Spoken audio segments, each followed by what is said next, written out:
Madame la Ministre. La parole est à Monsieur Pascal Popelin, rapporteur donc de la Commission des lois constitutionnelles, de la législation et de l'administration générale de la République.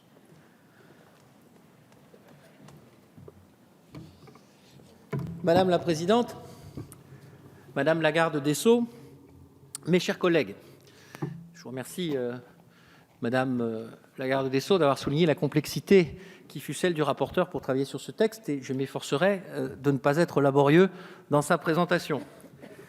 La proposition de loi visant à pénaliser l'acceptation par un parti politique d'un financement par une personne morale, dont nous sommes saisis aujourd'hui, a été adoptée à l'unanimité par le Sénat le 5 novembre 2015.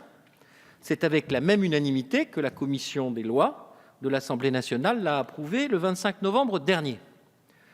Déposée le 9 juin 2015, comme vous l'avez dit, Madame la Ministre, par notre collègue sénateur Jean-Pierre Sueur et les membres du groupe socialiste de la Haute Assemblée, ce texte vise à rétablir les sanctions pénales contre les partis politiques ayant accepté des dons de personnes morales.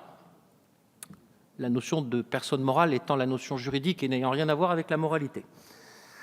En effet, ces sanctions ont été involontairement supprimées par la loi du 11 octobre 2013 relatif à la transparence de la vie publique en raison d'un défaut de coordination de certaines dispositions consécutivement à l'adoption par le Sénat d'un amendement au demeurant très intéressant pour lutter contre certaines mauvaises pratiques liées au financement des partis politiques.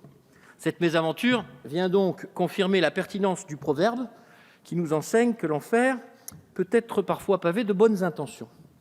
La faille juridique n'a alors été détectée par personne jusqu'en juin 2015, où, confrontée à une violation manifeste de la loi du 11 mars 1988 sur le financement des partis par une formation politique qui n'a pas plus la tête haute que les mains propres, le juge pénal se retrouve dans l'incapacité de lui appliquer les sanctions antérieurement prévues dans notre droit pour réprimer le financement illégal des partis par une personne morale.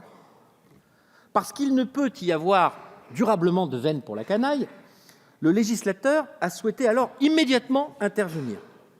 Dès le mois de juin, à l'initiative de notre excellent collègue Dominique Raimbourg, l'Assemblée nationale a introduit un dispositif rétablissant en substance le droit antérieur lors de la discussion de la loi portant adoption de la procédure pénale au droit de l'Union européenne, adoptée définitivement le 23 juillet dernier.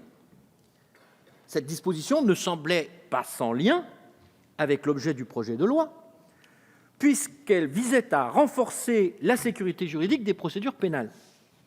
Las, telle n'a pas été l'analyse du Conseil constitutionnel qui, saisi par des sénateurs, toujours eux, a jugé l'article en question, je cite, « sans lien, même indirect, avec le projet de loi initial ».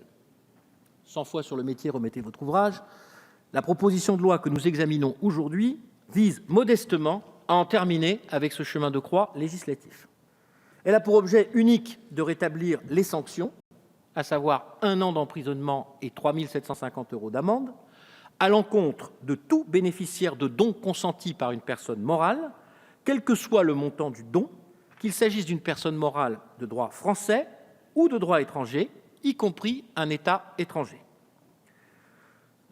Revenant sur un des seuls points du débat évoqué lors de l'examen en commission, je souhaite rassurer les quelques collègues qui s'étaient alors interrogés sur le caractère intentionnel ou non de l'acceptation d'un don illégal. Je veux redire que l'objet de cette proposition ne consiste qu'à rétablir l'état du droit antérieur à 2013, qui réprimait le fait d'avoir accepté un don illicite. Je rappelle en outre que, conformément à un principe général du droit pénal, l'élément intentionnel est bien nécessaire pour qu'une infraction soit constituée. En effet, l'article 121-3 du Code pénal dispose qu'il n'y a point de crime ou de délit sans intention de le commettre. Je précise aussi que les mêmes sanctions demeurent, sans changement, applicables aux partis recevant des dons d'une même personne physique en méconnaissance du plafond de 7 500 € par an. Un des mérites de la loi sur la transparence de 2013 est en effet, à mes yeux, d'avoir fixé ce nouveau plafond qui s'appliquait auparavant non par donateur mais par parti politique Une même personne pouvait donc donner chaque année 7 500 € à autant de partis qu'elle le souhaitait, et cela s'est vu. En tant que rapporteur, après avoir vérifié la solidité juridique du nouveau dispositif, je propose à l'Assemblée nationale de se prononcer de manière à permettre une adoption rapide de cette proposition de loi. Cette suggestion me semble d'autant moins poser de difficultés que la rédaction issue des travaux du Sénat, en particulier d'un amendement du rapporteur Michel Delebarre, s'inspire très largement de celle que l'Assemblée avait retenue dans la loi portant adaptation de la procédure pénale au droit de l'Union européenne en juillet dernier.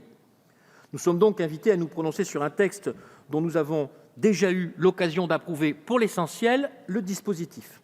Je remercie l'ensemble des groupes qui ont fait le choix de ne déposer aucun amendement. En conséquence, rien ne s'oppose à l'adoption sans modification de cette proposition de loi. Elle permettra de redonner au plus vite à notre droit toute son efficacité pour contribuer au respect de bonnes pratiques en matière de financement des partis politiques. Je crois que nous pouvons décider de cela simplement, rapidement et sans doute unanimement ce soir. Merci, monsieur.